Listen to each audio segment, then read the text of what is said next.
Hello and welcome back everybody. So how you can remove a user from a group? Okay, so how you can do that? Open the start bar. Okay, search here computer management. Okay, open the computer management. Now you can see here local user and groups. Click on local user and groups. You can see groups.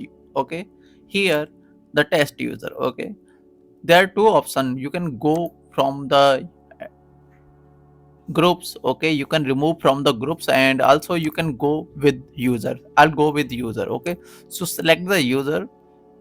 Okay, right click on user and properties. Okay, you can see this user is a part of a member of administrator group. Okay, so I'll remove it here. Okay, so I have removed the administrative groups. So this user will not be no longer a part of administrator groups. Now apply and okay.